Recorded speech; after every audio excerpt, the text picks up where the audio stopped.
Hello everyone, this is ব্লুপ্রিন্টে সবাইকে আবার স্বাগতম জানাচ্ছি। আজকে খুব একটা ইম্পর্টেন্ট আর্টিকেল যা ডেইলি স্টার থেকে নেওয়া হয়েছে, সেই আর্টিকেলটা হচ্ছে অ্যানালাইসিস করা হবে। সো আর্টিকেলটা হচ্ছে top 20 loan defaulters, only 1% recover from 6 state banks. খুব একটা ইম্পর্টেন্ট এবং আর্টিকেল। সো এটা হচ্ছে শীর্ষ ঋণ খেলাপিদের দৌরাত্ম্য, রাষ্ট্রায়ত্ত 6 ব্যাংকের আদায় মাত্র 1%। সো এটা একটা ইকোনমি এবং ট্রেড রিলেটেড একটা আর্টিকেল যা ব্যাংকিংয়ের খুবই important. So this article is pertinent to the Bangladesh bank এরই বিসিএস লিখিত পরীক্ষা। তো এবং বিসিএস লিখিতের মধ্যে সুশাসন, ঋণ খেলাপি, সামষ্টিক অর্থনীতি এসবের জন্য খুবই ইম্পর্টেন্ট আর্টিকেল। সো আমরা একটু তথ্যচিত্রটা একটু দেখি। যে আকাশচুম্বী ঋণ খেলাপি রাষ্ট্রায়ত্ত 6টি বাণিজ্য ব্যাংক, যেখানে এনপিএল হচ্ছে নন পারফর্মিং লোন হচ্ছে 92,627 crore টাকা, কিন্তু আদায় হচ্ছে ভগ্নাংশ মাত্র, স্টার্ক কন্ট্রাস্ট হচ্ছে মাত্র 1%। তো এই ক্ষেত্রে ব্যাংকগুলো শীর্ষ 120 জন খেলাপির, যেখানে হচ্ছে প্রতি ব্যাংকে 20 জনের কাছে পাওনা পাহাড় সম ঋণের বিপরীতে গত 3 মাসে আদায় হয়েছে মাত্র 962 কোটি টাকা। অর্থাৎ 120 জন এমন ঋণ খেলাপি আছেন যাদের হচ্ছে 962 কোটি টাকা।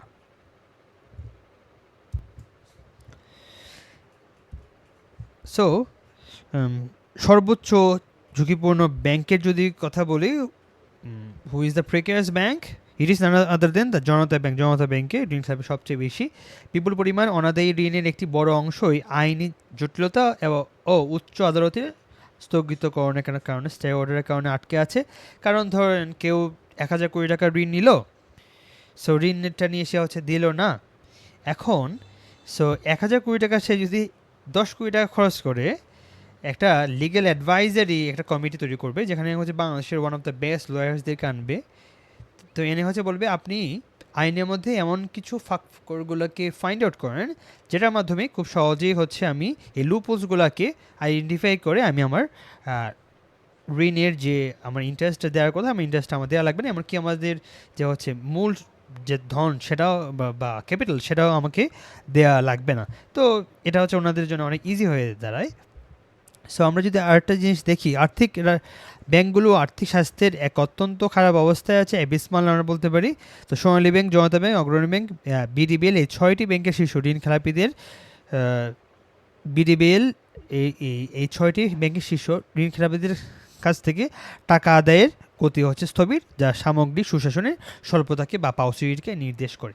বড় শিল্প গ্রুপ গুলো রাজনৈতিক প্রভাব ও আইনি ছিদ্রপথ বা লিগ্যাল লুপহোলসগুলোকে ব্যবহার করে ঋণ পরিশোধ এড়িয়ে যাচ্ছে। ফলে ব্যাংকগুলোর ঋণ বিতরণ সক্ষমতা, যা হচ্ছে মারাত্মকভাবে ব্যাহত হচ্ছে। কারণ আলটিমেটলি যারা ছোট ছোট ঋণ নিবে, 10,000 12,000 করে ঋণ নিবে, অথবা ধরো কেউ 1 লাখ 2 লাখ করে ঋণ নিল, তো এরকম করে যদি ঋণ দেওয়া যায় তাহলে তো কয়েক লক্ষ মানুষকে ঋণ দেওয়া যাবে। বাট ওই সেম অ্যামাউন্ট অফ মানি যা কয়েক লক্ষ মানুষকে দেওয়া যেত, তা 1-2 জন মানুষকে হচ্ছে নিয়ে বসে আছে।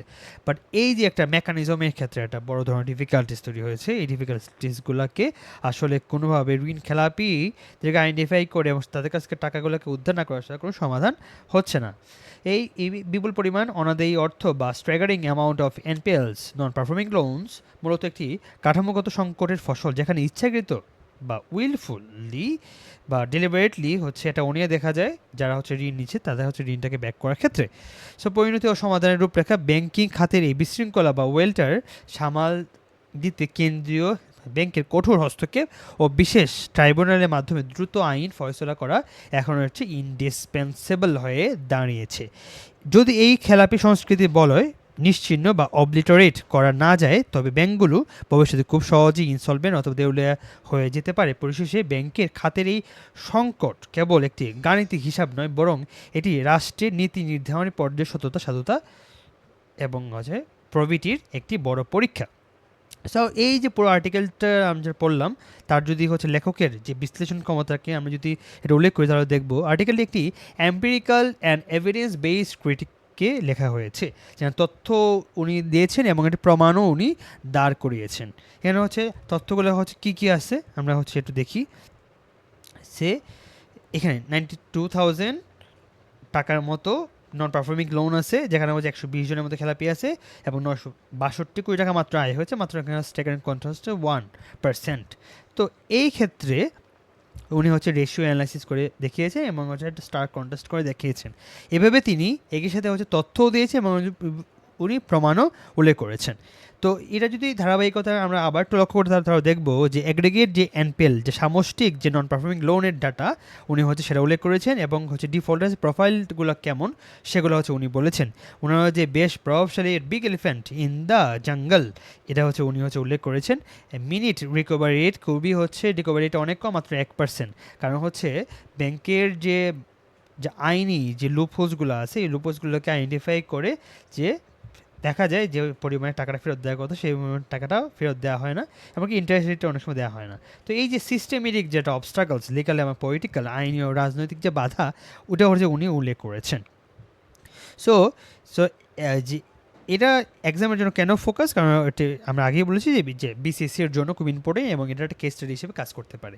সো এটা আমরা অ্যাপ্লিকেশন কীভাবে হচ্ছে করতে পারি, উপরোক্ত ডাটা এবং যুক্তি প্রভাবে একটা ফ্লো অফ লজিক থাকতে হবে, ব্যবহার করে হচ্ছে পরীক্ষার্থীরা ব্যাংকের সুশাসনের অভাব এবং খেলাপি ঋণের যে বাস্তব চিত্র তা নির্ভরভাবে উপস্থাপনা করা যাবে এই যে চারটা সিস্টেমের এই যে ধারাবাহিকতার মাধ্যমে। বিশেষত রেশিও যদি অ্যানালাইসিস করা যায়, এই যে যেমন হচ্ছে এই যেটা রেশিও যে হচ্ছে স্টার্ক কন্ট্রাস্টটা কত, এটা যদি দেখানো যায় তাহলে একটা ভালো একটা আর্টিকেল দাঁড় হবে। এবং কাঠামোগত দুর্বলতার দিকগুলো যদি দেখানো যায়, যে লিগাল লুপহোলসগুলো আছে, পলিটিক্যাল লুপহোলসগুলো আছে, এগুলো যদি রেফারেন্স সহ যদি দেখানো যায়, এবং জনতা ব্যাংকের সবচেয়ে বেশি ডিফল্টার্স এবং প্রতি ব্যাংকে 20 জন করে হচ্ছে ডিফল্টার্স, এবং সেই ডিফল্টার্সগুলো যদি টাকাগুলোকে না দেওয়া হয় তো সেক্ষেত্রে লক্ষ লক্ষ মানুষ যারা হচ্ছে ছোটো ছোটো লোন নেয় তারা যাতে সেই লোনগুলো নিতে পারবে না। এবং কিছু কিছু ওয়ার্ড আমরা ইউজ করতে পারি, এই ওয়ার্ডগুলোকে আমরা একটু দেখি ভালো করে।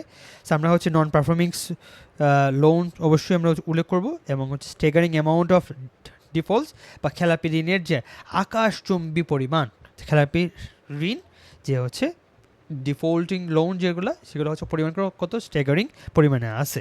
তো আইনি মারপেচ অথবা হচ্ছে স্থগিতাবস্থাকে আমরা উল্লেখ করতে পারি লিগ্যাল লুপহোলস হিসেবে, এবং অবশ্য হচ্ছে স্টে অর্ডার কে দিয়েছে হচ্ছে আমাদের সুপ্রিম কোর্ট। তো এগুলোকে আমরা উল্লেখ করতে পারি। তো উচ্চতর লেখনীতে প্রাতিষ্ঠানিক গাম্ভীর্য যদি আনতে চাই তাহলে এই যে ইংলিশ ফ্রেজগুলোকে আমরা ইউজ করতে পারি। সো একই সাথে আবার কিছু কিছু উইল ফর ডিফল্টার্স আছে, যেমন যারা হচ্ছে ইচ্ছা করে টাকাটা দিতে চায় না, এইসব ওয়ার্ডগুলোকে আমরা আনতে পারি ক্যাপিটাল শর্টফলস, মূলধনের ঘাটতি। তার মানে হচ্ছে শর্টেজ অফ ক্যাপিটাল না বলে কেবল শর্টফলস বলতে পারি। তো এটা হচ্ছে আরও স্ট্যান্ডার্ড একটা ওয়ার্ড দাঁড়ায়, কারণ টাকা যদি ব্যাক না আসে তাহলে কীভাবে ক্যাপিটালকে আমরা আবার ধরে আবার ছোটো ছোটো যারা উদ্যোক্তা আছে, যারা হচ্ছে এসএমই যারা চালায়, তাদেরকে আমরা লোন দিব। তো হচ্ছে এইটার জন্য হচ্ছে উনি প্রস্তাব করেছেন যে স্পেশাল রিকভারি সেলের দরকার, এবং হচ্ছে যারা আইনজ্ঞ বিশেষজ্ঞ আছে এবং সরকারের যারা ব্যুরোক্রেসি ডিপার্টমেন্টগুলোকে একসাথে বসে তার সমাধান করা দরকার, এবং হচ্ছে ব্যাংকের পক্ষ থেকে ব্যাংক যাতে হচ্ছে কোনো ধরনের বাধা ছাড়া তাদের যে এক্সিকিউশন পলিসিগুলো করতে পারে তা হচ্ছে নিশ্চিত করতে হবে। সো আলটিমেটলি যদি একটা অ্যানালিটিক্যাল কমেন্ট দিই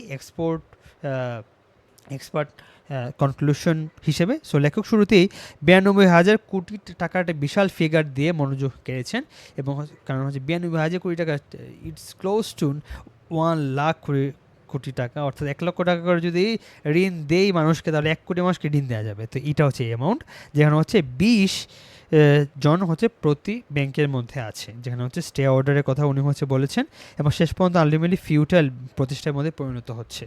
সো তথ্যের যে প্রায়োগিক ব্যবহার, এক্ষেত্রে আমরা দেখতে পাচ্ছি যে মোরাল যে হ্যাজার্ড আছে, তথ্যটি সফলভাবে ফুটে উঠেছে যখন বড় ঋণ গ্রহীতার বুঝতে পারে যে প্রভাবশালী হওয়ার কারণে তাদের বিরুদ্ধে কঠোর ব্যবস্থা নেওয়া হবে না, তখন তারা ইচ্ছাকৃতভাবে ঋণ খেলাপি হয়। অর্থাৎ আলটিমেটলি কঠোর ব্যবস্থা যখন নেওয়া হয় না, তখনই যেটা দেখা দেয় যে নৈতিক একটা ঝুঁকি তৈরি হয়, মোরাল একটা হ্যাজার্ড তৈরি হয়।